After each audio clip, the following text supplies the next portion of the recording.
안녕하세요. 한국 독일 공동수학회 대중 강연에 참여해 주신 모든 분들 환영합니다. 저는 대중 강연의 사회를 맡게 된 강원대학교 강순희입니다. 여기 예상과 달리 외국 분들이 조금 계셔서 잠깐만 코멘트를 좀 할게요. Okay. Welcome to the public lecture of the first joint meeting of the Korean Mathematical Society and the German Mathematical Society. With these public lectures, the joint meeting starts. But as these lectures are aimed to non-mathematicians, including middle and high schoolers, the first lecture will be delivered in Korean. So please excuse the language, but I think the speaker will add some comments in English. 다시 이제 한국어로 돌아와서 수학을 아름답고 멋지게 전달하는 것으로서 이 한국과 독일을 대표하시는 분 두 분께서 오늘 대중 강연을 해주시겠습니다. 첫 번째 강연은 지금 현재 아주대학교 총장으로 계시는 박형주 교수님께서 해주실 텐데요. 박형주 교수님께서 이렇게 수학 대중화를 비롯해서 많은 것에 대해서 이루신 업적이 굉장히 많지만 특히 2014년에 우리 서울에서 세계 수학자 대회의 조직위원장으로서 그 대회를 굉장히 성공적으로 이끄시고 그리고 그 대회 전후에 우리 한국의 수학의 위상을 이렇게 드높이는데 굉장히 많은 공을 세우셨습니다. 그러면 바로 박영주 교수님께 불확실한 세상에서 광대한 데이터를 어떻게 다룰 것인가라는 주제로 강연을 청하겠습니다. 모두 박수로 환영해 주십시오.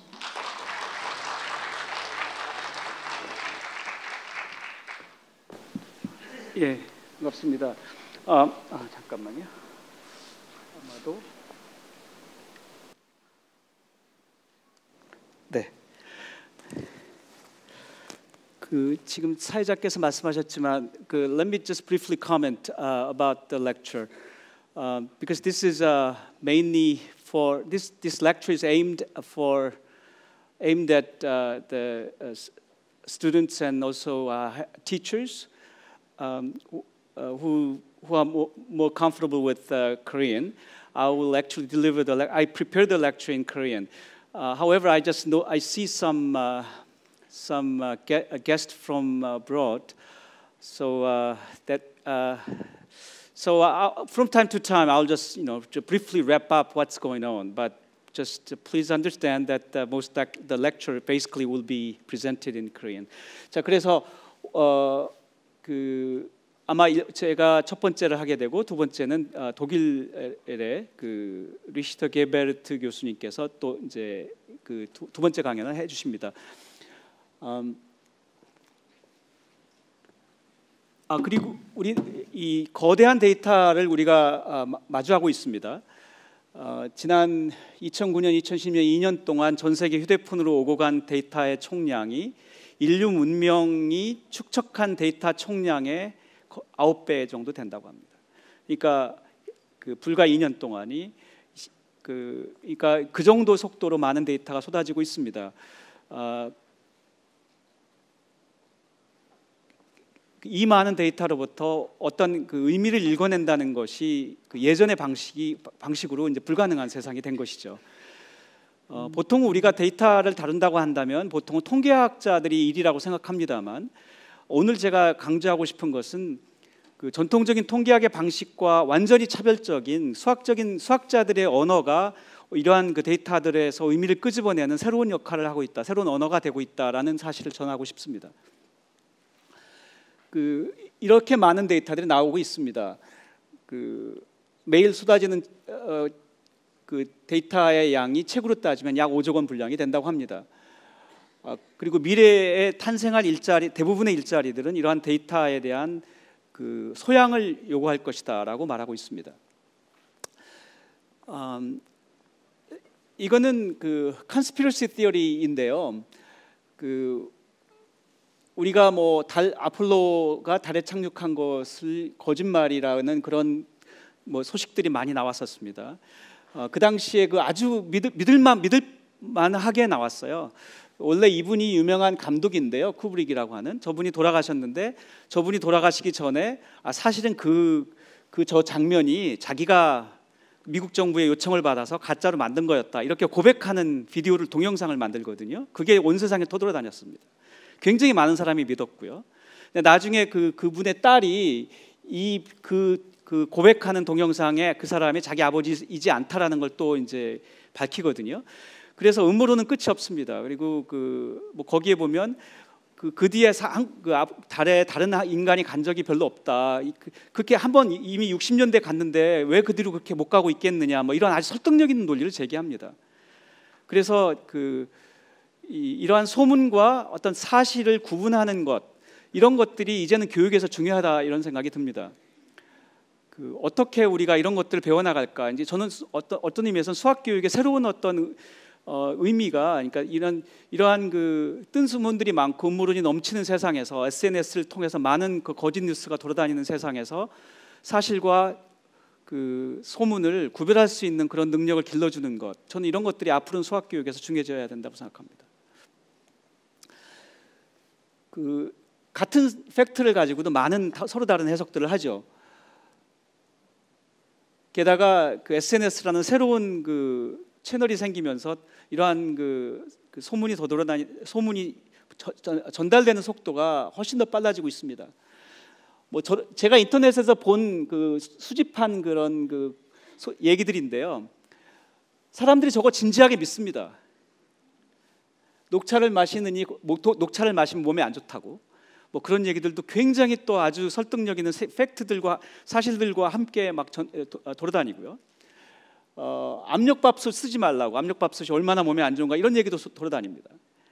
그래서 이런 것들이 제가 생각하는 어떤 그러니까 소문들이죠. 그리고 그 소문들에서 제기하는 그런 팩트들이라는 게 실제로 통계적인 의미로는 통계적 처리의 관점은 거의 무의미한 수준의 그런 싱귤러한 이벤트들을 가지고 그것에 기반해서 컨스피러시 티어리를 만듭니다. 자, 그래서 이런 것도 있었어요. 예를 들어서 나치가 런던에 폭격할 때 어떤 패턴을 가지고 이 폭격을 했다라는 그런 주장도 있었어요. 근데 이런 것조차도 사실은 약간의 수학과 통계학을 쓰면 나치의 어떤 이 폭탄 투하가 사실은 무작위성에 가깝다라는 걸 증명할 수 있습니다. 그렇지만 대부분의 사람들은 무작위성이라는 개념 자체를 이해를 못합니다. 결국 우리는 무작위성이란 무엇인가, 랜덤니스란 무엇인가 이런 질문에 다다르죠. 무작위의 반대는 질서입니다. 의도의 개입인데요. 전통적인 무작위성을 정의하는 전통적인 방식도 있고 또 수학에서 무작위성을 탐지해내는 여러 가지 새로운 방법들, 알고리즘들이 있습니다. 그래서 이런 것들이 충분히 교육에 포함되어져야 우리가 정말 어떤 것이 이런 소문이고 어떤 것이 사실인가를 구별할 수 있게 되는 건데요. 우리 교육 과정에 이런 부분들이 대부분 누락되어 있습니다. 우리가 알파고가 한국인들은 대부분 다 알파고라는 단어를 압니다. 근데 알파고는 영국 회사가 만든 것인데요. 근데 영국 사람들보다 한국 사람들이 더 많이 합니다. 제 생각에는 이 알파고와의 대전에서 우리가 아주 유명한 한국의 뭐 바둑 신동이라고 하던 이세돌이 이렇게 4대 1로 깨지고 하는 걸 목전에서 본 한국 사람들이 충격이 오래 갔던 것 같아요. 그래서 아마도 오히려 외국의 다른 나라들, 특히 유럽 국가들보다 한국에서 더 회자되고 더 충격이 많이 왔었습니다. 근데 거기에서도 무작위성의 개념이 중요했습니다. 그러니까 어떤 바둑의 한 수가 있고 상대방이 두면 다음 수 내가 둘 수 있는 수들을 다 둘 수 있고 그 다음 수에 또 상대방이 둘 수 있는 수 이렇게 되면은 가능한 시나리오들이 이제 굉장히 많이 나오는데요. 그 시나리오의 수를 세 보면 평균만 세 봐도 우주에 있는 원자의 수보다 많습니다. 그러니까 다 둬볼 수가 없어요. 다 둬본다면 내가 여기다 뒀을 때 그 뒤로 가능한 시나리오 중에 몇 번을 이기고 몇 번 지는지를 다 셀 수가 있기 때문에 승리 확률을 계산할 수가 있거든요. 그럼 승리 확률 제일 높은 데 두면은 분명히 이깁니다. 근데 문제는 그 승리 확률을 계산할 수가 없어요. 너무 많이 둬봐야 되니까. 그러니까 그걸 다 못 둬보니까 그 중에 일부만 무작위하게 랜덤하게 둬봅니다. 그러니까 이게 몬테카를로 방식인데요. 이미 그 과학의 많은 실험 내에서 굉장히 방대한 실험을 정해진 시간 안에 하기 위해서 많이 사용되는 방식입니다. 그래서 실제로 그 알파고에서도 이런 방식을 사용했었습니다. 그러니까 무작위성이란 개념은 굉장히 많은 곳에서 과학에서도 굉장히 많이 사용되고 있는 거죠. 그러니까 그 알파고에서도 무작위로 이 일부의 시나리오만 골라서 거기만 둬봐야 되는데, 만약에 어떤 의도를 개입해서 일부 어떤 특정한 어떤 그 패턴의 수들만 둬보게 되면, 그리고 그걸 근거로 여기다 둬야 돼라고 결정한다면 그건 망하는 겁니다. 그러니까 이건 철저하게 무작위여야만 그 실제 그 확률에 가까워지거든요. 그래서 이제 이런 것들, 그러니까 그러니까 랜덤하다는 게 무엇인가라는 사실도, 그러니까 그 우리가 좀 더 이해할 필요가 있는 개념이죠.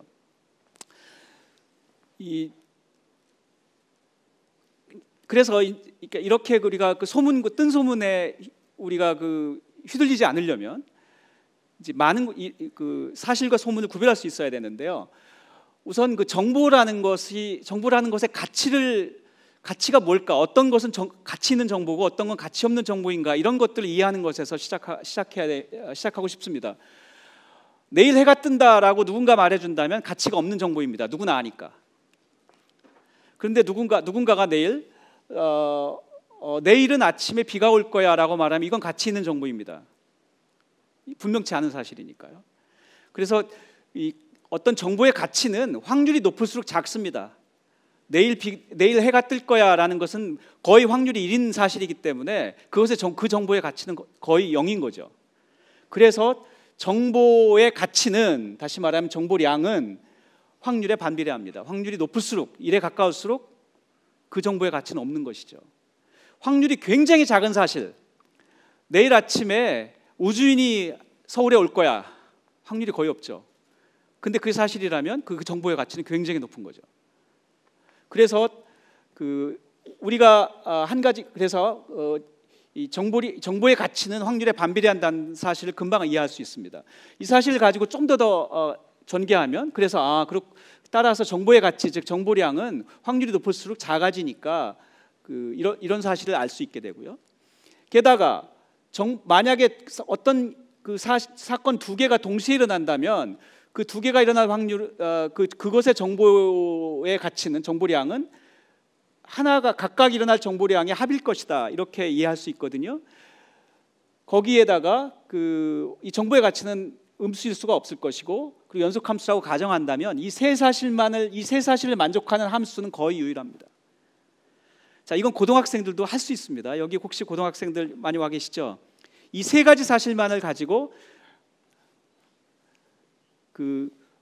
실제로 그 정보의 함수는 그렇다면 이것일 수밖에 없다라는 것을 증명해 보세요. 제가 여기다 증명을 써왔는데 이거는 하지 않고 넘어가겠습니다. 각자 숙제. 그러니까 정보의 가치, 정보량이라는 것이 이러한 성질을 가져야 될 것이다라는 것을 이해하는기만 하면, 그렇다면 정보량은 이런 로그 함수일 수밖에 없다라는 걸 끄집어낼 수 있거든요. 약간의 수학적인 마인드를 가지고 저처럼 이렇게 해보시면, 그러니까 저런 간단한 정의만 갖고도 우리가 그래서 정보량이라는 것은 이런 이 그러니까 확률이 높을수록 정보량은 작아지게 되겠죠. 아까 말한 것처럼 예를 든다면은 내일 해가 뜰 거야, 그 확률이 1이잖아요. 1이라고 일단 내일 무조건 해가 뜬다고 생각하면 확률이 1이니까, 확률이 1이면 이거 뭐죠? 로그 1인 뭐죠? 로그 2일은 고등학생들 0이죠. 그러니까 그거는 정보량이 0인 거죠. 내일 해가 뜰 거야 하는 건 정보가 없어. 그거는 정보의 가치가 없습니다. 이해하신 거죠? 네. 만약에 확률이 거의 제로인 사실, 그러니까 내일 우주인이 서울에 올 거야, 거의 확률이 없잖아요.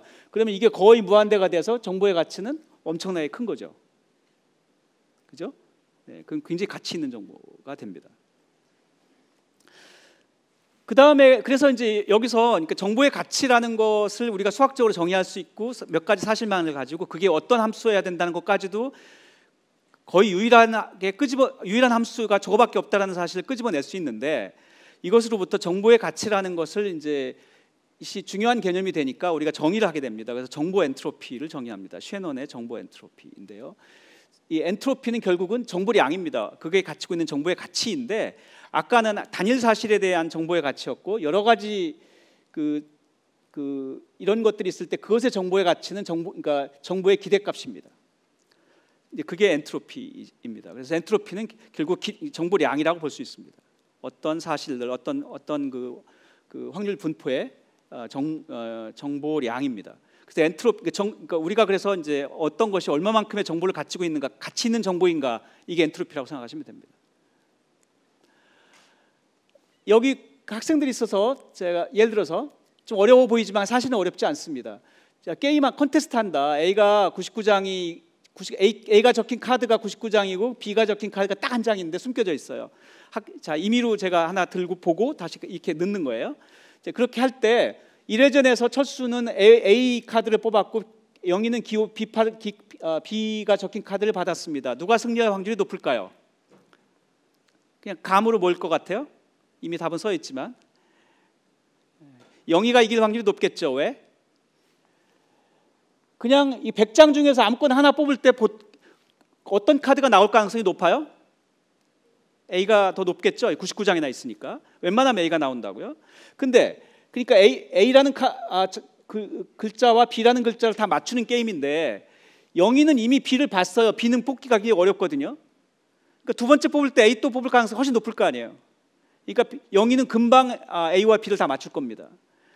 철수는 첫 번째 뽑았을 때 그냥 뽑기 쉬운 A가 뽑혔어요. 두 번째도 또 A가 뽑힐 가능성이 많겠죠. 얘는 그러니까 B라는 거를 맞추는데 한참 시간이 걸릴 거거든요. 뭐 이런 거잖아요. 근데 이런 거를 이제 조금 전에 했던 이 엔트로피라는 개념으로 얘기를 하면, 이 B의 확률이 작음으로 그것의 정보의 가치가 높다는 뜻이 되는 거죠. 그러니까 이 사람이 엔트로피가 높으면 더 많은 정보를 갖고 있는 거니까 승리 확률이 높은 거죠. 그러니까 우리가 생각한 상식을 수학으로 표현한 거죠. 네. 조금 더 가보면 이렇게, 그러니까 정보라는 것을 우리가 수학으로 다룰 수 있다라는 사실을 지금 제가 전하고 싶어서 말씀드리는 거예요. 이런 것 예를 든다면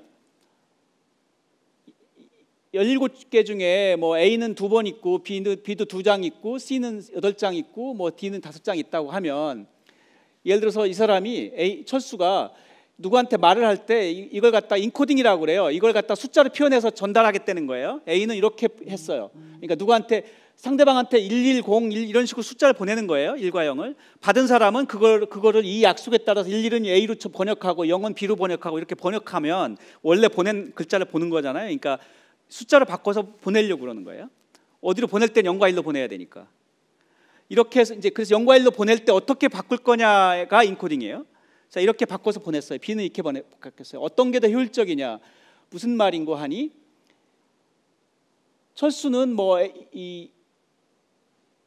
어떤 때는 A가 나오고 그럼 2자릿수, B는 1자릿수, C는 3자릿수 이렇게 되잖아요. 그러니까 A, B, C, D가 이 중에서 가장 많이 나올 게 C예요. 그러니까 무슨 말이냐면 C는 굉장히 자주 나와요. 근데 그 자주 나오는 거를 바보같이 철수는 3글자로 3자리 보내잖아요. 근데 영희는 2자리 보내잖아요. 그러니까 자주 나오는 거를 금방 보낼 수 있겠죠.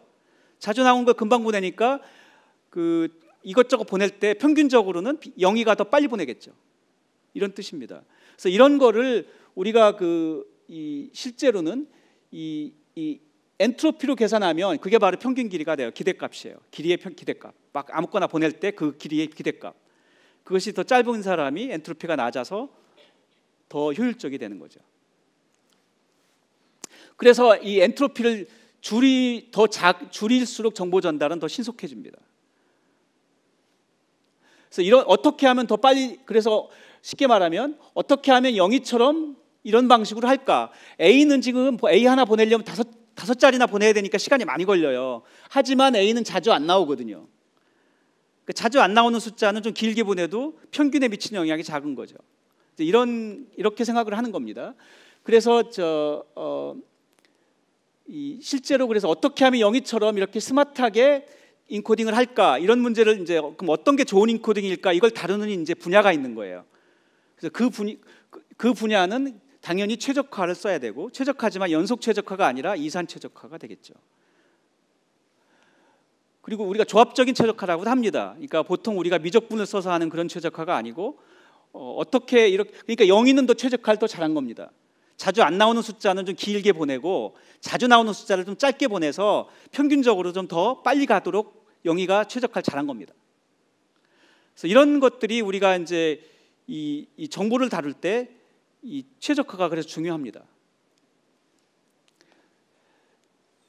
이거는 예를 든다면 이거 이제 이게 그 엔트로피 인코딩의 좋은 방법 중에 하나인데요. 예를 들어서 자, 이 5개를 보냅니다. 근데 분포가 이래요. 그러니까 A1이 더 자주 나오고 A3는 좀 덜 자주 나오고 뭐 이런 거죠. 이런 걸 갖다가 보내는데, 그걸 갖다가 요거는 00으로 이렇게 그냥 보통 균일하게 웬만한 학생들한테 이거 인코딩 해보라고 0과 1로 바꿔서 보내라고 하면 아마 4개니까 00, 01, 10, 11 이렇게 보내면 되겠네. 그럼 보낸 다음에 받은 사람은 다시 11은 A4고 이런 식으로 해가지고 원래 걸로 바꾸는 거잖아요.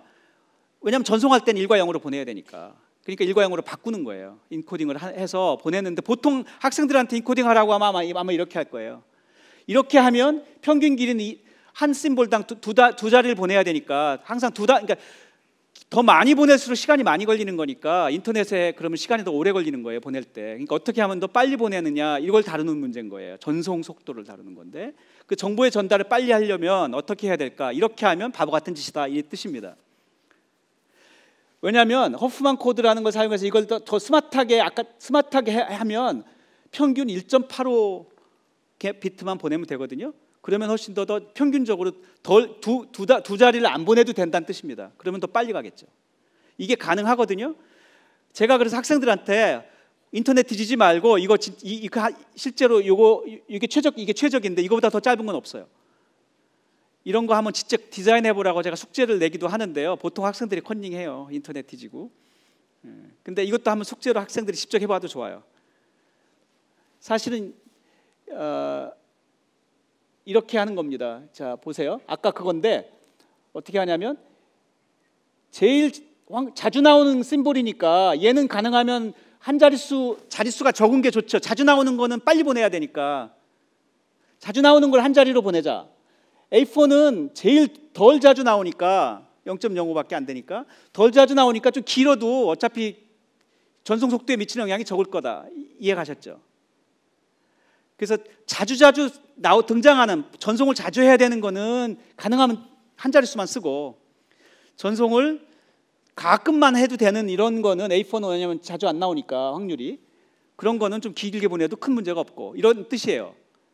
이렇게 했더니 이게 지금 결국 이게 지금 가장 좋은 인코딩입니다. 아까처럼 11, 00, 01, 10, 11 하지 말고 이렇게 하면, 어떤 사람 말로는 세 자릿수를 전해야 되니까 시간 더 걸리잖아요, 그죠? 아까는 다 두 자리만 보냈는데, 근데 문제는 세 자리 보내지만 이 세 자리 보내는 일은 자주 안 생기거든요. 이런 뜻이죠. 그래서 이것들이 이산 최적화를 이용해서 구하면 이게 최고의 가장 빠른 전송 방법입니다. 그러니까 이런 것들을, 그래서 이산 최적화라는 게, 그래서 고등학생들이 좀 관심 가져주길 바래요. 요즘 최적화 이론이 굉장히 뜨고 있는데, 빅데이터 시대 그런 최적화 이론 중에서도 예전에는 주로 우리가 연속 최적화를 많이 했는데, 이런 불연속적인 최적화 이론이 굉장히 중요해지고 있습니다. 이런 거, 그러니까 데이터의 전송을 빠르게 하는 방식인 거죠. 당장에 어려운 수학도 아닌데 그냥 보통의 그냥 나이브하게 생각했던 것보다 분명히 빨리 전송됩니다, 정보가. 고등학교에서도 요즘 이산 수학 조금 배우죠? 안 배우나? 제가 배우나요? 잘 기억이 잘 안 나. 네, 앞으로는 저는 이런 종류의 수학이 고등학교에도 들어가야 된다고 생각하는데요. 왜 이런 것들이 중요하냐는 얘기를 하고 있는 거죠. 그러니까 정보의 전달을 어떻게 하면 효율적으로 할 것인가의 문제가 결국은 이산 최적화의 문제다. 여기서 확인할 수 있는 거죠. 자, 그래서 제가 시간이 조금 없어서 여기는 D는 넘어가겠습니다. 그러니까 이런 문제들을 좀 더 우리가 다뤄볼 수가 있거든요. 그러니까 이런 아주 간단한 0과 1이라고 하는 이런 문제를 가지고서 최적화 이론을 다루면서 정보의 가치와 정보의 전달을 어떻게 하면 효율적으로 할 것인가의 문제가 깊이 아주 어려운 수학이 아닌데도 상당히 깊이 있는 일들을 할 수 있습니다. 자, 여기까지는 정보에 대한 얘기였는데요. 좀 전에 말한 것들이 실제로 굉장히 많이 사용되고 있습니다. 우주에 가서 우주 탐사를 할 때도 그 사진을 찍어서 보내는데요. 그래서 엄청난 큰 데이터잖아요. 근데 문제는 그 데이터가 지구로 올 때 무슨 태양의 흑점현 때문에 자기장이 발생하고 또 오존층에서 온갖 자기장이 발생하고 이래서 그 0과 1들의 그 신호가 올 때 그것들이 0이 1로 바뀌고 1이 0이 바뀌고 전기가 전기 신호의 그 노이즈가 발생해요. 그러니까 원래 그 사진 신호가 엉뚱한 사진이 오거든요. 이거를 원래 걸로 복원하려면 어떻게 해야 되나 이런 문제가 발생하는데요. 이 문제가 아까 말한 아까 그 코딩의 정보의 문제를 가지고 그 이론을 좀 더 적용하면 심지어는 그런 에러들을 자동으로 교정하는 것들을 우리가 만들어낼 수 있습니다. 그러니까 그래서 실제로 우주 탐사는 이러한 코딩 이론이 발전하지 않았으면 불가능했을 겁니다. 우주 탐사 열심히 해도 거기서 가치 있는 정보를 우리가 얻을 수가 없어요. 왜냐하면 완전히 오염된 오염된 데이터가 지구로 전송되거든요. 실제로 그래서 이런 코딩 이론을 사용해서 이런 우주 탐사가에 적용되고 있고, 게다가 음악 CD에다가 음악을 역시 0과 1로 바꿔서 디지털로 우리가 저장을 하는데요. 근데 문제는 시간이 가면 이게 이제 0, 1 이렇게 레이저로 깎은 게 이게 이제 먼지가 들어가거나 아니면 마모가 되거나 해서 0이 1로 바뀌고 1이 0으로 바뀌고 그래요. 그렇게 되면 이제 이 CD나 DVD에 영화가 저장된 영화가 엉뚱한 영화가 되는 거예요. 그럼 나중에 이제 이게 원래의 영화가 이게 재현이 안 되겠죠. 이것도 결국 코딩 이론을 씁니다. 그래서 코딩 이론을 써서 거기서 생긴 노이즈를 역시 원래 걸로 복원합니다. 그러니까 코딩 이론이 없으면 이런 저장도 불가능합니다. 이런 문제들도 최근엔 다루고 있습니다. 그러니까 예를 들어서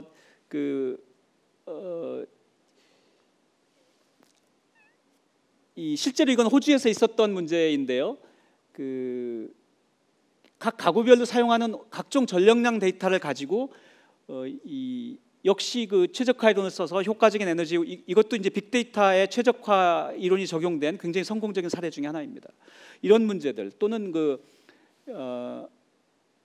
철도 회사의 경우에도 열차 지연이 발생하는 원인을 역시 방대한 데이터의 최적화 이론을 사용해서 역시 분석할 수 있습니다. 그래서 이런 것, 또 도로 단속 카메라가 있으면 우리 고속도로에 속도가 빨라지면 왜 이렇게 딱 찍잖아요. 그 카메라가 있으면 사람들이 서잖아요. 그런데 또 지나고 나면 또 다시 또 사람들 가속하기도 하고 그러잖아요. 자, 그러면 이것 때문에 사고가 생길 가능성이 더 높아지는 거 아니냐, 이렇게 주장을 할 수 있거든요. 그러면 정말로 이 히든 카메라가 있어서, 교통 카메라가 있어서 사고가 주느냐 느느냐의 논쟁이 있습니다. 그런데 역시 이것도 그러니까 논쟁만 하고 있을 필요가 없어요. 수학자들은 데이터를 다 놓고 역시 그거로부터 이제 그 데이터의 의미를 읽어냅니다. 실제로 호주에서 수집한 데이터를 가지고 분석한 결과는 사고를 감소시켰다라는 게 현재 정설입니다. 그러니까 이런 것들도 역시 데이터를 모아서 역시 최적화 이론을 적용해서 분석합니다. 자, 조금 전에 제가 정보에 관한 얘기를 했고요. 그 정보의 전달을 어떻게 효율적으로 하는가라는 문제가 결국 이제 코딩 이론의 문제가 되고, 그리고 그 코딩 이론이 좀 더 발전되면 이 태양에서 오는 우주에서 오는 그런 데이터들에서 노이즈가 있는 것도 우리가 교정할 수 있다, 이런 말씀을 드렸는데요. 우리는 빅데이터의 세상에 살고 있다고 하는데 사실은 스몰 데이터가 더 중요합니다. 그리고 실제 수학자들의 관점은 거대 데이터를 어떻게 작은 데이터로 바꾸느냐에 있습니다. 그러니까 이 사실이 사실은 오늘 강연의 어떻게 보면 주제입니다. 제가 거대한 불확실한 세상에서 거대한 데이터를 어떻게 길들일 것인가, 이게 오늘 제목인데요. 그 말은 사실은 거대한 데이터로부터 어떻게 의미 있는 작은 데이터를 끄집어낼 것인가의 문제입니다. 그게 결국 해결책입니다. 퇴임한다는 것, 길들인다는 것에. 자, 최근에는 이 구글에서도 예전에는 모바일 퍼스트라고 그랬는데 요즘 인공지능 퍼스트라고 하고, 그 다음에 에딘버그 대학에는 인공지능과 수학이라고 하는 학부 과정이 생겼습니다. 다시 말하면 인공지능과 수학의 연계는 글로벌한 현상입니다. 그러니까 인공지능은 분명히 수학과 연계되어 있습니다. 그 얘기를 잠깐 하고 싶습니다. 이게 굉장히 혼란스러운데요. 우리가 이제 알파고 이후로 한국에서도 인공지능에 대한 관심이 폭증하면서 뭐 굉장히 많은 연구도 이루어지고 국가 예산도 투입되고 하는데요. 어떤 사람들은 슈퍼컴퓨터를 만들어야 된다, 인공지능을 하려면, 이렇게 주장하는 분들도 있습니다. 정말 그럴까요? 를 이제 제가 질문하고 싶습니다. 저는 하드웨어의 문제는 아닌 것 같습니다. 예를 들어서 알파고의 경우에 알파고 2죠. 그러니까 2.0. 그러니까 중국 커제하고 대항했던 것. 이거는 텐서 프로세싱 유닛이라고 하는, 그러니까 CPU의 조금 변형이라고 보면 되는데요. 이 TPU 2개를 사용합니다. 예전에 오히려 알파고 1.0에서는 뭐 1000몇 개의 CPU를 병렬로 사용했는데, 오히려 진화된 알파고에서는 오히려 중앙 처리 장치가 적습니다. 이 TPU는 소위 말하는 플로팅 포인트 계산이라고 하는데요. 그러니까 이 수치적인 계산을 오히려 못합니다. 보통의 CPU보다. 그러니까 왜냐하면은 이 인공지능, 이 머신러닝 계산을 할 때는 이 플로팅 포인트 계산, 다시 말하면 소수점 밑으로 내려가는 계산을 길게까지 갈 필요가 없거든요. 거기서 오히려 그 계산 자원을 잡아먹기 때문에, 불필요하게 잡아먹기 때문에 밑으로 계산하는 걸 다 없애버렸어요. 그래서 오히려 수치 계산은 보통의 집에 있는 웬만한 PC보다도 못해요. 그런 프로세서를 따로 만든 겁니다. TPU인데 그게 텐서 프로세싱 유닛인데요. 그러니까 웬만한 집에 있는 PC보다도 수치 계산을 못해요. 이 알파고 2.0에 사용된 프로세서는. 근데 그러니까 연산 능력 자체로만 따지면 굉장히, 그러니까 슈퍼컴 근처도 못 가요. 근데 그걸 가지고 커제도 이기고 이세돌도 이겼거든요. 그러니까 이거는 계산 자원의 문제는 아닙니다.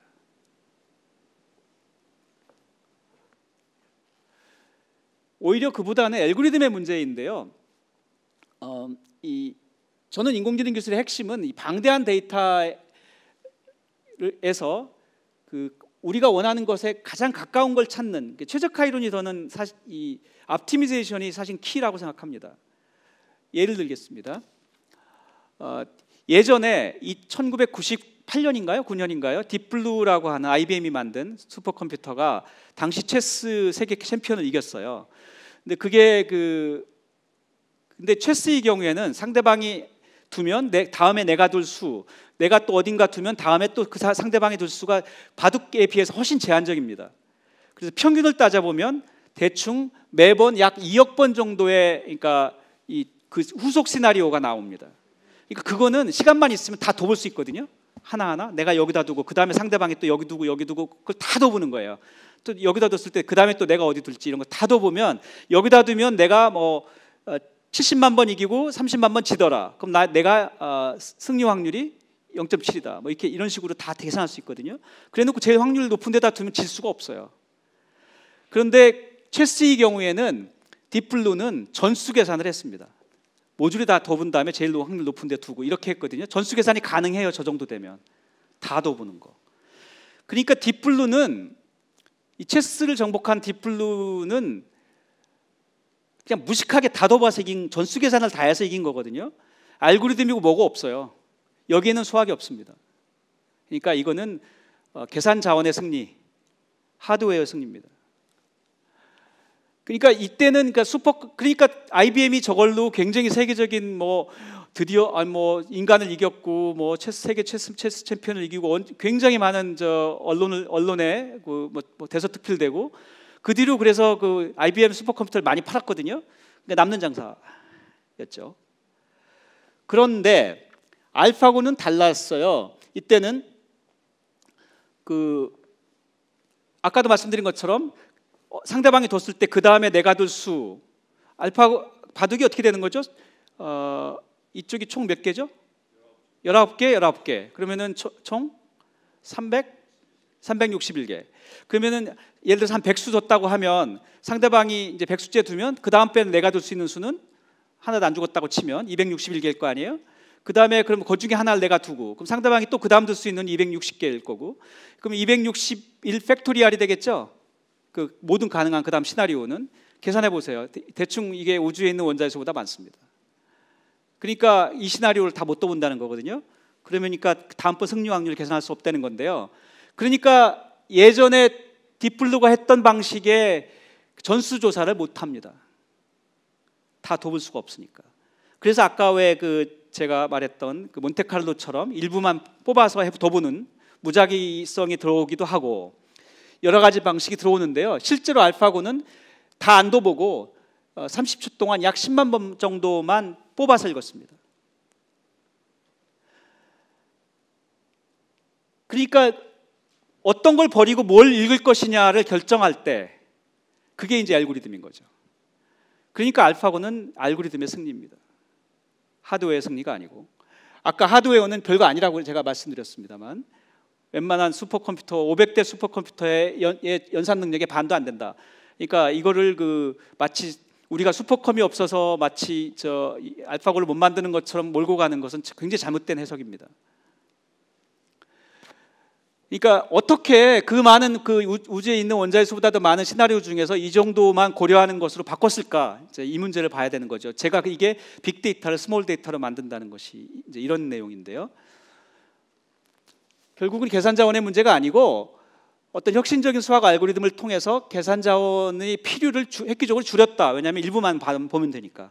그러니까 대단한 컴퓨터가 필요 없이도 알고리즘의 승리인 거죠. 그래서 그 빅데이터를 스몰 데이터로 만든다는 것의 의미는 불필요한 경우를 빼서 소수의 의미 있는 데이터만 집중하자, 이런 것이 되는 거죠. 이게 여기서 이제 이게 수학인 거죠.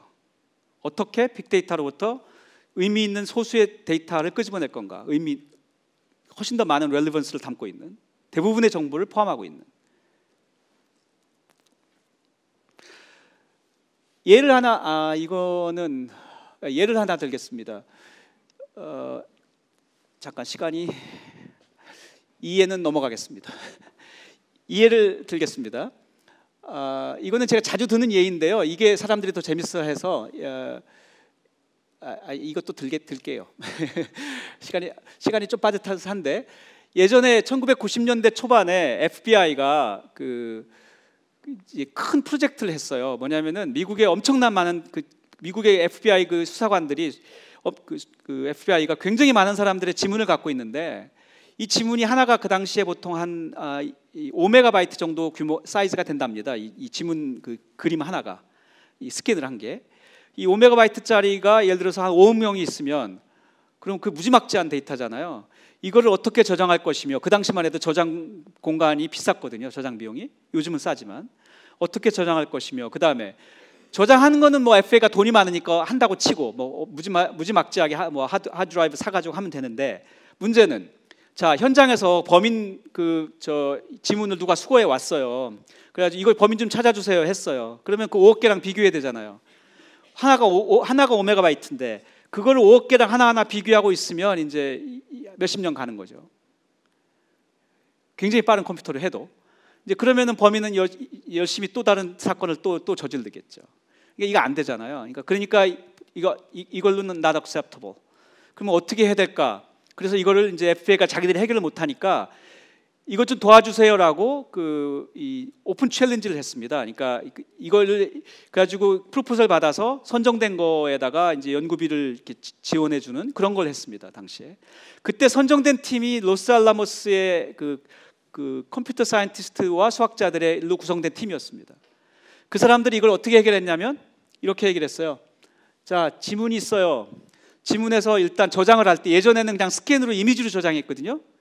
그렇게 저장 안 하고, 자, 이 사진에서 대강의 윤곽만 끄집어냅시다. 그러니까 지문에 아주 러프한 윤곽만 끄집어내요. 그럼 그 사이즈가 굉장히 작은 파일입니다. 아주 큰 러프한 사이즈만. 그러면 원래 지문에서 그 윤곽을 빼내면 이거 좀 흐릿한 지문이 남겠죠. 그렇게 지문을 윤곽 더하기 세부 정보로 이렇게 나눕니다. 세부 정보는 좀 흐릿한 지문입니다. 자, 이 흐릿한 지문도 또 다른, 역시 여전히 그림이니까 다시 또 그거로부터 또 대강의 윤곽을 또 끄집어냅니다. 두 번째 윤곽이죠. 그 나머지 또 더 흐릿한 지문이 남겠죠. 그 세부 정보입니다. 이렇게 계속해 나가서 이걸 저장한다는 거예요. 윤곽들을. 그렇게 나가면 예를 들어서 한 10단계 가면 세부 정보가 이제 거의 흐릿해져서 거의 안 남겠죠. 이렇게 저장을 한다는 거예요. 자, 그러고 놓고 나서 자, 범인 지문 왔어요. 현장에서. 이것 좀 찾아주세요 했어요. 그러면 역시 똑같이 그것에 윤곽 끄집어내고 세부 정보로 나눕니다. 그런 다음에 윤곽은 작은 파일이니까 이거를 5억 개랑 비교하는 거예요. 그러면 이건 금방 비교할 수 있거든요. 그 다음에 윤곽이 너무 달라서 아예 비교할 필요조차 없는 것들이 많습니다. 대부분 그거 다 날려버리면 5억 개 중에서 한 100만 개만 남는다는 거예요. 100만 개하고만 비교하면 된다. 이제 몇십 년 걸릴 일이 이제 몇 년으로 준 겁니다. 그런 다음에 두 번째 윤곽으로 가는 거예요. 다시. 자, 첫 번째 윤곽 비교해서 100만 개는 거의 비슷한 첫 번째 윤곽을 가지고 있어요. 그것에서 이번엔 두 번째 윤곽을 또 비교하는 거예요. 그러면 역시 이거는 이제 그럼 100만 개 중에서 쓸데없는 거 다 날려버리면 한 10,000개 남아요. 이렇게 몇 단계 하면 몇백 개 남는 거죠. 그거는 이제 눈으로 비교해도 됩니다. 이제 이렇게 하면 몇십 년 걸릴 일이 몇 시간 안에 되더라. 이 방식이 FBI가 현재 지문을 보관하고 실제 검색하는 방식입니다. 제가 조금 전에 말씀드린 거는 고등학생들 다 이해하셨죠? 이거를 수학에서는 웨이블릿이라고 합니다. 검색해 보세요. 웨이블릿. 그래서 이렇게 어떻게 윤곽과 세부 정보를 나누느냐에 대한 수학 이론입니다. 그래서 이 문제가 해결됐어요. 그래서 제가 왜 갑자기 이 얘기를 하냐면 빅데이터로부터 스몰 데이터로 가는 것의 예입니다. 사진은 이 지문 정보는 굉장히 빅데이터인데 5메가바이트인. 근데 거기서 윤곽만 끄집어낸 건 스몰 데이터잖아요. 상당히 많은 정보를 캐리하는. 하지만 굉장히 중요한 부분을 포함하고 있는. 그래서 빅데이터로부터 스몰 데이터로 간다는 건 이런 뜻인 거죠. 이 경우에는 그거를 에이블릿이라는 이론이 효과적으로 해서 불필요한 것들 다 날려버릴 수 있었다. 실제로 FBI는 이것 때문에 이제 정말 범인을 찾을 수 있게 된 거죠. 한국 경찰도 분명히 비슷한 방식으로 하고 있을 거라고 생각합니다. 제가 시간이 조금 없어서 이 부분은 그냥 넘어가겠습니다. 이거는 뭐냐면 실제로 이건 2008년에 10년 전에 미국의 PBS라고 하는 공영방송에서 다큐멘터리를 방송했었거든요. 이게 뭐냐면 고흐의 작품 6개를 놓고 그중에 5개는 진품이고 하나는 가짜예요. 근데 가짜도 진짜 같은 가짜예요. 유명한 전문가가 만든. 그래놓고 이 가짜 찾아내기 콘테스트 오픈 챌린지를 한 거예요. 그랬는데 그 세 팀이 이걸 맞췄습니다. 가짜를 찾아냈거든요. 근데 그 맞춘 세 팀이 어떻게 그걸 찾아내나를 추적한 다큐멘터리예요. 그래서 그 재밌습니다. 그래서 이 경우에도 결국은 정보 이 그림 고흐의 작품이라고 하는 아주 빅데이터를 거기서도 윤곽 정보라고 하는 아주 작은 정보들만 끄집어내서 빅데이터, 스몰 데이터로 잘 변환해서 비교함으로 해가지고 성공했어요. 당시 성공한 팀 중에 한 팀이 수학자 팀이었는데 그게 잉그리드 도브시라고 하는 분이었습니다. 그분이 이제 웨이블릿 이론의 세계적인 전문가인데 그걸 이용해서 이걸 성공했습니다. 그래서 우리나라에서도 왜 미인도 의장 논란 있는 거 고등학생들 혹시 아세요? 미인도가 진짜냐 가짜냐? 한국 검찰은 진짜라고 하는데 청경자 회백은 본인 생전에 생존 시에 가짜라고 주장했고 가족들도 아직도 가짜라고 믿습니다. 근데 논란은 아직도 가라앉지 않고 있는데요. 그래서 저는 이 방식을 써보라고 제가 신문에 칼럼도 썼는데 검찰에서는 연락이 없습니다. 그래서 조금 제 시간이 없어서 제가 일단 여기는 넘어가고요. 사실은 이런 그러니까 거대한 데이터로부터 의미 있는 작은 데이터를 끄집어낸다는 게 결국 수학자들의 견해입니다. 그게 결국 본질이다. 그걸 잘하면 우리가 거대 데이터를 다루기 힘든 데이터를 테임하는 거죠. 길들여서 작은 데이터를 만들어서 실제로 우리가 머니버 할 수 있는 우리가 매니지 할 수 있는 수준의 데이터로 바꿀 수 있다. 근데 그 데이터가 대부분의 정보를 하도록 바꾼 거라서 실제로 이제 그걸로부터 원래 것에 대한 의미 있는 정보를 끄집어낼 수 있다. 이게 이제 결국 수학자들의 시각입니다. 통계학자들의 시각과는 조금 다릅니다. 제가 말하는 대부분의 정보를 캐리한다는 게 무엇인가라는 거를 들어둔다 이런 거예요. 예를 든다면은 의상수학에서는 불변량이라는 개념이 있는데요. 이러한 복잡한 물체에다가 지너스라고 하는 불변량을 대응합니다. 불변량은 이런 홀이 몇 개 있느냐 이런 거예요. 그러니까 이거는 지너스가 0이고 펀더먼털 그룹은 좀 어려운 거라서 나중에 혹시 배우시면 이런 것들이 다 불변량입니다. 숫자일 수도 있고 그룹일 수도 있습니다. 군일 수도 있고. 이것의 불변량은 이거는 구멍이 하나니까 지너스 1이라고 하고요. 이건 지너스가 3입니다. 이거의 펀더먼털 그룹이라는 거는 정수짜리 2개짜리이고요. 그러니까 이런 것들이 다 불변량들입니다. 그러니까 불변량은 숫자일 수도 있고 군일 수도 있고 집합일 수도 있습니다. 근데 원래 거는 굉장히 복잡한 물건인데 이거는 굉장히 복잡한 기하학적인 물건들인데 빅데이터죠. 그것들에 대한 상당히 많은 정보를 캐리하는 작은 데이터를 얻은 것들입니다. 이것들은 스몰 데이터들입니다. 수학자들이 말하는 스몰 데이터는 원래 것에 대한 상당한 정보를 갖고 있는 그런 작은 데이터들을 말합니다. 그러니까 제가 그래서 from big data to small data라고 한다면 이런 것들입니다. 이건 의상수학에서 말하는 스몰 데이터들이죠. 불변량들입니다. 근데 그 수학자들의 관점은 뭐냐면 이거는 원래 거보다 훨씬 간단한데 다루기도 쉽고 숫자들 다루기 쉽잖아요. 더할 수도 있고 곱할 수도 있고. 군이라는 것도 군을 가지고도 우리가 또 머니브를 할 수가 있거든요. 그러니까 원래 거보다 훨씬 단순한 놈들인데 이것들이 원래 거에 대한 굉장히 많은 정보를 가지고 있다. 그래서 이 밑에 것들을 다뤄 가지고 원래 거에 대한 정보를 얻어내기도 하고 도너츠가 굉장히 꼬여 있어서 이게 도너츠가 구멍 2개짜리 도너츠인지 3개짜리 잘 모르겠는데 이걸 계산해 보면 이건 2개짜리네 금방 알 수 있거든요. 이렇게 그 복잡한 놈에 대한 걸 다룰 때 복잡한 놈은 안 다루고 작은 놈을 다뤄서 원래 거에 대한 정보를 얻는 것, 이것들이 수학자들이 갖고 있는 굉장히 오래된 그 관점입니다. 아까 제가 말한 그래서 이게 빅데이터 이론에서도 중요한 거예요. 빅데이터를 다루는데 이렇게 작은 데이터로 바꿔서 작은 데이터를 다루는 것에 인사이트를 줍니다. 이런 것들 예를 들어서 이런 그 기하적인 쉐입들에는 이러한 나무들이죠. 이러한 심플리시스들인데 이러한 이 추이들을 대응시킬 수도 있습니다. 이건 뭐냐면은 예를 들어서 이런 손이 있는데요. 이런 손이 있으면 여기를 갖다가 잘라요. 자르는데 이렇게 이걸 쭉 자르는데 약간의 그렇게 되면 여기를 이렇게 자르니까 여기는 3개예요. 그럼 3개, 점 3개. 여기는 4개예요. 4개. 여기는 하나, 둘, 셋. 이건 근데 연결돼 있어요. 연결돼 있어서 사실은 그냥 한 점이에요. 그러니까 연결되지 않은 것들이 몇 개인가 세는 겁니다. 요거는 그래서 점 하나. 이것도 연결돼 있으니까 점 하나고 여기는 2개구나. 하나, 둘. 연결 안 돼 있으니까 여기 2개입니다. 여기도 2개고, 요건 하나고. 이렇게 하면 원래 손이라고 하는 기하적인 복잡한 빅데이터죠. 복잡한 놈에다가 이러한 심플렉스를 어사인하는 거예요. 심플렉스 컴플렉스를. 그러면은 이거는 단순한 놈입니다. 스몰 데이터입니다. 근데 이 스몰 데이터가 이것에 대한 굉장히 많은 정보를 갖고 있다라는 관점인 거죠. 수학자들의 관점은. 그러면 예를 들어서 이 나무도 자르고 하면 이게 된다는 거예요. 해보세요. 이렇게 자르고 이렇게 자르면 이렇게 되는데 요거는 달리는 말. 근데 이렇게 있는 말이나 이렇게 있는 말이나 이거는 같은 거예요. 같아요. 무슨 말이냐면 말이면 뛰든 달리든 저게 똑같더라. 그러면 말이 있고 코끼리가 있는데 말과 코끼리는 잘라보니까 다르잖아요. 이게 불변량이에요. 숫자는 아니죠.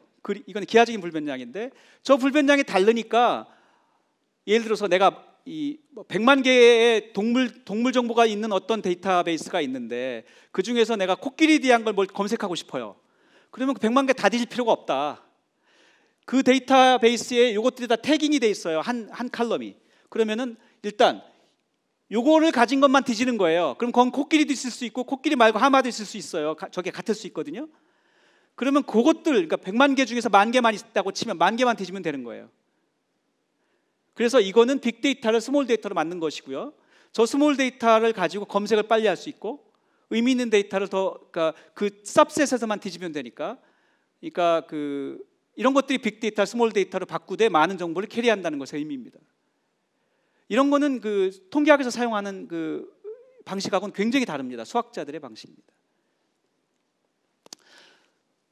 토폴로지컬 위상수학을 사용하는 그 빅데이터 이론이 있습니다. 우리가 TDA라고 합니다. 위상수학적인 데이터 분석법. 여기서는 기본적으로 뭐냐면 빅데이터도 위상적인 네트워크이고 거기에는 이 숨어 있는 정보가 있다는 뜻인데요. 이거 예를 들겠습니다.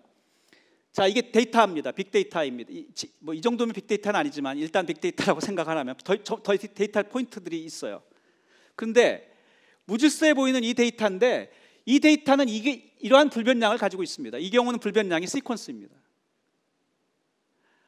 그러니까 컴퓨터에 이것들을 같이 저장하는 거예요. 근데 제가 이 불변량은 어떻게 얻었냐면, 그러니까 불변량을 얻는 방법은 많아요. 아까 말한 지너스 같은 불변량도 있고, 그 펀더먼털 그룹처럼 군 같은 숫자가 아닌 불변량도 있고, 이런 식으로 기하적인 불변량도 있어요. 원래 거보다 빅데이터에서 스몰 데이터로 가는 겁니다. 그 빅데이터에서 스몰 데이터로 가는 방법은 많은데 TDE는 그 중에 그 새로운 어떤 인사이트를 줍니다. 이러한 그 시퀀스가 이 데이터셋에 할당된 이 관점으로 보면 포인트 클라우드는 이것인데요. 이 데이터셋인데요. 이 포인트 클라우드에 어떤 숨겨져 있는 정보가 있다. 근데 그게 바로 이것이 그 숨겨져 있는 정보를 캐치하고 있다라는 것인데요. 제가 이 불변량은 어떻게 얻은 거냐면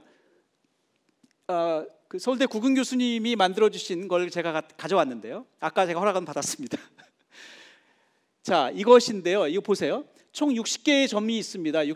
근데 서로 연결이 안 돼 있기 때문에 연결되지 않은 컴포넌트가 60개의 컴포넌트가 있습니다.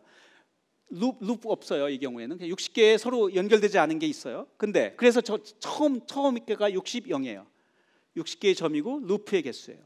근데 각각에다가 주위에다가 동그라미를 이제 그려서 조금씩 버블이에요. 버블. 풍선을 놓고 조금씩 확대해 보세요. 조금씩 했습니다. 그랬더니 이런 데가 연결돼 버리는 바람에 두 개가 하나로 되기도 하잖아요. 하나의 컴포넌트가 되니까 컴포넌트가 줄겠죠. 그래서 60개가 세보세요. 44개를 줍니다. 여전히 룹은 없습니다. 아직 동그라미는 아직 없습니다. 그러니까 그래서 44영으로 줄었습니다. 이걸 보시면 그래서 두 번째는 여기로 갑니다. 조금씩 키워보라는 거예요. 그래서 이 시퀀스 얻는 방식 아시겠죠? 점점 키웁니다. 더 키웁니다. 그러면은 이런 게 막 연결되니까 컴포넌트가 아까는 다 따로따로였던 게 연결되니까 컴포넌트 수가 줄겠죠. 연결된 컴포넌트가 줍니다. 18개로 줍니다. 이 경우에 세보세요. 여전히 루프는 없습니다.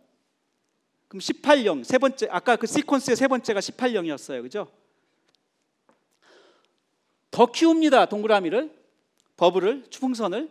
그러면더니 더 연결 막 되는 거예요. 그래가지고 몇 개 남았냐? 하나, 이건 셀 수 있네요. 하나, 둘, 셋, 넷, 이제 4개밖에 안 남았죠? 그러니까 커넥티드 컴포넌트가 4개입니다. 역시 룹은 아직 없습니다. 4영입니다. 한 번 더 갑니다. 점점 더 많이 연결되고 있어서 이 경우는 모듈이 다 연결돼 버려서 이제 컴포넌트 하나밖에 없습니다. 다 연결됐습니다. 그래서 커넥티드 컴포넌트 하나이고 룹이 드디어 등장했습니다. 왜냐하면 여기 연결됐거든요. 그래서 이 룹이 여기 하나 있죠? 드디어 동그라미가 룹이 하나 탄생했어요. 그동안 0이었는데 그래서 이제 1이 나왔어요. 한 번 더 갑니다. 더 키웠어요. 더 동그라미를, 버블을 더 키운 거예요. 조그만 버블부터 시작해서 점들을 점점 키웠더니 이렇게 됐어요. 역시 커넥티드 컴포넌트 하나고 여전히 룹은 하나입니다. 더 키웁니다. 커넥티드 컴포넌트 모듈이 연결됐으니까 여전히 하나고 룹이 2개입니다. 그죠? 도너스 2개가 나왔잖아요. 그래서 더 키웠어요. 역시 이거죠. 자, 그래서 기억나시나요? 아까 제가 처음에 했던 시퀀스가 이게 나온 거죠. 그러니까 이 데이터 클라우드는 아주 지멋대로인 것도 보이고 아무 규칙 없어 보이는데 저기 있는 이 포인트 클라우드에 할당된 이 불변량은 저 데이터셋에 대한 어떤 정보를 숨기고 있어요. 저게 어떤 정보를 갖고 있을까를 이제 수학자들이 연구했겠죠. 그래서 이 위상수학적인 데이터 분석법을 연구하는 수학자들이 저렇게 얻은 이제 제가 지금 말한 건 하나의 불변량인데요. 우리가 persistent homology라는 것도 있고 뭐 매퍼라는 것도 있고 여러 가지 그 불변량을 얻는 방식이 여러 개가 있는데 위상수학 기본적으로 이런 식의 이제 위상수학을 보는 겁니다. 데이터 자체가 어떤 히든 정보를 갖고 있다. 그 데이터로부터 훨씬 더 역시 견해는 똑같습니다. 뷰 포인트는 빅데이터를 스몰 데이터로 만드는 것입니다. 거대 데이터에서 아주 많았죠. 거기로부터 어떤 그 단순한 숫자들의 흐름을 얻었잖아요. 그리고 그 숫자들의 흐름이 스몰 데이터가 무슨 의미를 가지고 있을까를 해석해내는 거죠. 이런 방식은 한 번도 생각 안 해보셨죠, 우리 학생들은? 그러니까 데이터의 모양이, 쉐입이 데이터가 서로 다르게 분포되어 있으면 이 불변량도 바뀌겠죠. 왜냐하면 버블을 키우면서 다르게 만날 테니까. 그러면 다른 시퀀스가 얻어질 텐데, 다른 불변량이. 그러면 그 데이터셋은 뭔가 다른 성질을 가지게 될 것이다, 이렇게 생각하는 거죠. 그 달라지는 게 뭘까를 이제 공부하고 싶은 거죠. 그래서 빅데이터가 그냥 통계학이라고 여기는 견해는 상당히 조금 근시안적인 견해고요. 수학자들은 훨씬 더 깊이 있는 또는 심오한 그런 이론들을 만들어내고 있습니다. 데이터를 분석하는. 자, 이렇게 해서 여기까지 온 건데요. 그래서 이걸 가지고 사업체를 만든 수학자가 있습니다. 이 IRCD라는 미국의 회사인데요. 이 위상수학적인 데이터 분석법을 가지고 회사를 창업해서 이 실제로 성공한 것 중에 하나는 유방암 가능성을 판단하는 그런 것이, 그러니까 그 생체 데이터, 사람들의 생체 데이터와 유전 데이터들을 분석해서 그것들의 아까 말한 위상수학적인 그 불변량들을 보고 어떤 불변량이 유방암 환자들은 어떤 불변량을 갖고 있더라, 이런 것들을 알아내는 거죠. 그리고 저의 거를 분석한 다음에, 그러니까 저는 유방암은 없을 테니까 저의 아내의 어떤 데이터를 분석해 봤더니 그것은 그 불변량과 상당한 차이가 있으니 당신은 아마 걸릴 가능성이 적다, 이렇게 말할 수 있는 거죠. 실제로 이렇게 해서 아주 브릴리언트하게 성공했습니다, 이 회사가. 당뇨병 타입 2이 아마 이 데이터일 것 같은데요. 이거는 당뇨병 타입 2가 보통 당뇨병의 90%라고 제가 들었는데요. 그 안에 유형이 또 많답니다. 6개의 유형이 있다고 해요. 그러니까 무슨 말이냐면 어떤 유형은 인슐린 주사를 맞아야 되고, 어떤 유형은 식이요법을 써야 되고, 다 치료법이 달라되는 거예요.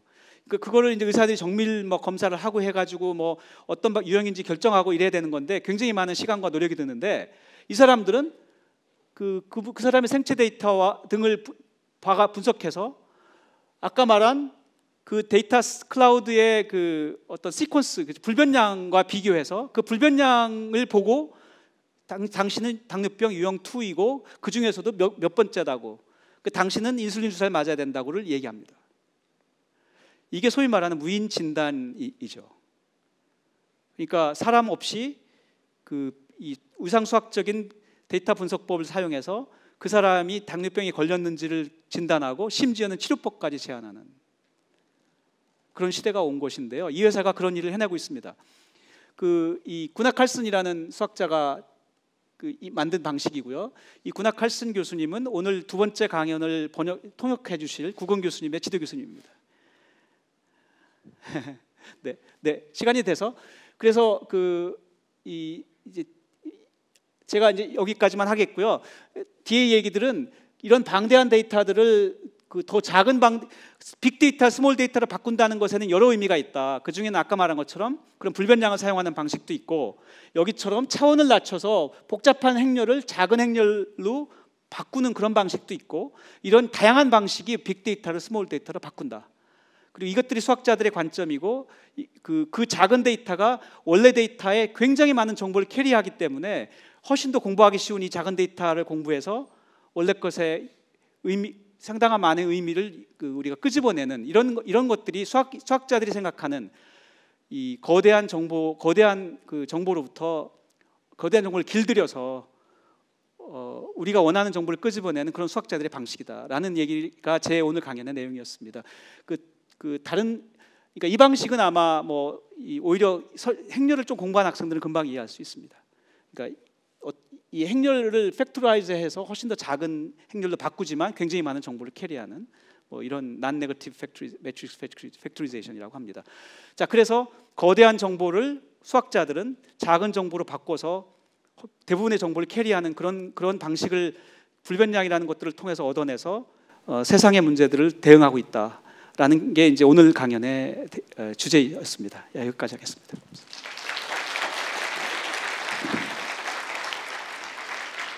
준비해 오신 것을 천천히 다 듣고 싶었지만 이후에 일정상 이제 여기까지만 들어서 무척 안타까운데요. 원래 이게 질문 시간인데 시간이 좀 없으니까 네. 질문 하나만 받겠습니다. 질문 있으신 분? Actually, before ending the lecture, again, I'm very sorry to the foreign guest that the lecture was presented in Korean, completely in Korean. But I guess if I wrap it up, I try to present an aspect of information theory and big data theory that's different from statisticians' viewpoint.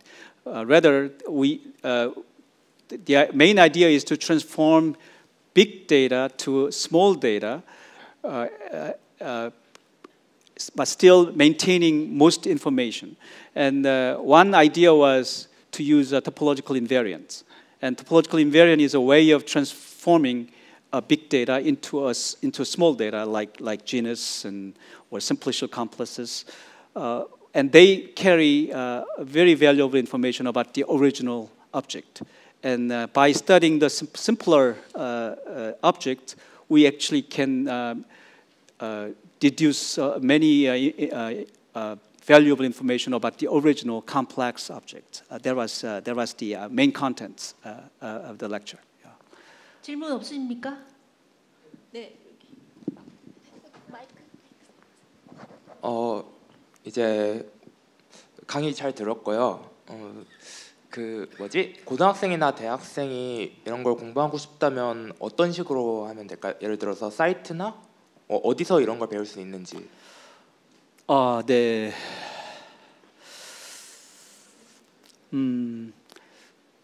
네, 그러니까 사실은 TD 같은 경우는 아직 리서치 매스매티션들이 주로 연구하는 분야인데요.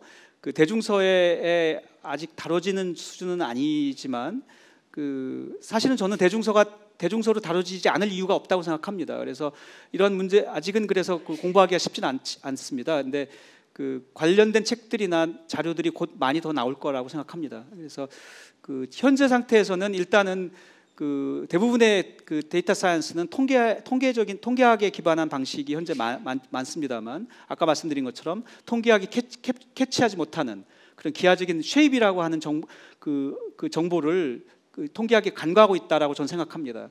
그래서 이러한 수학자들의 방식이 좀 더 대중들에게 알려지는 여러 가지 자료들이 나오도록 수학자들이 노력해야 된다고 생각합니다. 더 이상의 질문은 교수님께 직접 쉬는 시간을 이용해서 하실 수 있지 않을까 생각을 합니다. 그러면 박형준 교수님께 훌륭한 강의를 해주신 데 대해서 박수로 한 번 더 감사를 드립니다.